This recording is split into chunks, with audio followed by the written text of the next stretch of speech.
If you love to drive down the road throwing money out the window, then skip this video because it's not for you. If you're still here, pay attention because I'm about to save you some money. I'm not only going to show you what not to buy, but I'm also going to show you what you should buy instead. But I gotta warn you, some of these might hurt your feelings. Number one is a cheap table saw. This is a Blue Hawk table saw. I bought this new at Lowe's for $115. Should have known at a price like that it was going to be bad. I just didn't realize how bad it would be. Not only was this thing garbage, but it was terrifying to use. It was impossible to get the fence square, and it was constantly moving, so you had to readjust it after 2 or 3 cuts. Pieces would often bind, choking the motor down. Everything that I cut was wrong, and I had 2 really bad kickbacks with this saw. After the second one, I said enough's enough. I threw the fence away and put this in the back in a pile of scrap metal. So don't buy a cheap table saw. Now, I'm not saying you gotta buy a saw stop, but you definitely gotta buy something better than this junk. I now use a Delta 36 725 and I love it, but you don't even have to spend that much. Tamara at 3x3 Customs used a DeWalt job site saw for years and made some beautiful projects out of it. The DeWalt saw is square, safe, and secure.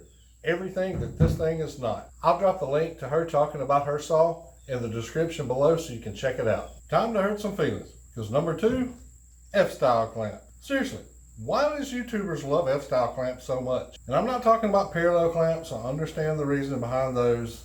Those apparently work great. But I'm talking about just your standard F-style clamp. What's the big deal? Seriously, tell me in the comments below.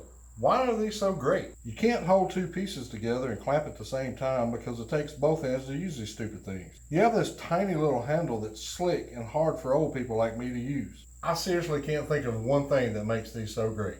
Instead of buying a bunch of F-style clamps, just save your money and buy some squeeze clamps. They're lighter and they're easier to use. These Irwin clamps have never let me down. With a bigger handle that's easier to grip, easy one-hand use, and plenty of clamping force. They are my go-to clamp. Number 3, a depth gauge. A lot of the tools that I've bought over the years have been at the recommendation of YouTubers. Some have been great, most have been good, some have been duds. And let me tell you, this has been the king of all duds. The idea behind this is to set blade and bit height. On the video it worked great, but in practice it was a different story. It has magnets on the bottom to hold it in place, but it's too narrow to reach cast iron on both sides, making it almost impossible to get it lined up correctly to use on the table saw because of the throat plate. The bottom is too wide and it's too top heavy to use on a trim rider. And most importantly, it's just not accurate. This has been a complete waste of money. I should have taken that money and bought a cheap set of setup blocks like these. I bought these on Amazon for about the same price as this.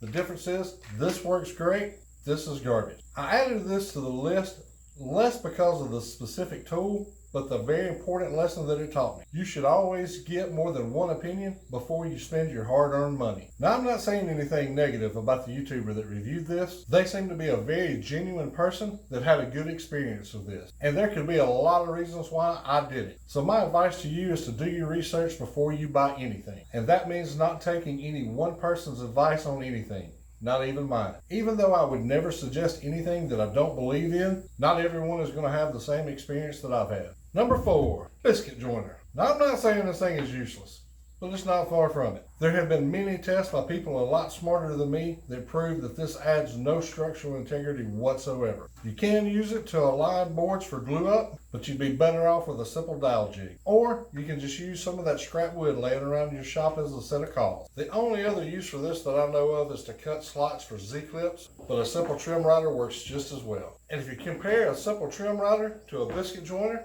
the trim rider is way more versatile, leaving the trim rider the smart financial choice. With all that said, I cannot imagine why anybody would ever possibly need a biscuit joiner. If you're getting value from this, I'd appreciate you hitting that subscribe button and make sure to ring that bell so you don't miss anything. Then head on over to CornerCreekWoodworking.com and check out our easy to follow plans for great projects to keep or to sell. And coming soon, 3D printed parts like these gap spacers. I'll drop a link in the description. Number 5, cordless sander. If you followed my channel for a while, you've probably saw the video that I did for this. I'll drop a link in the description below if you want to check it out. But the short version is, I shouldn't have bought it. Let me explain. First of all, it's expensive. I bought this as a tool only, meaning it didn't come with a battery or a charger, and it still costs almost twice as much as a corded sander. Second is the fact that it's really not comfortable to use. It just feels awkward in my hand. It also feels very unbalanced, probably because I use these big batteries, but still. And lastly, hooking it up to a dust collection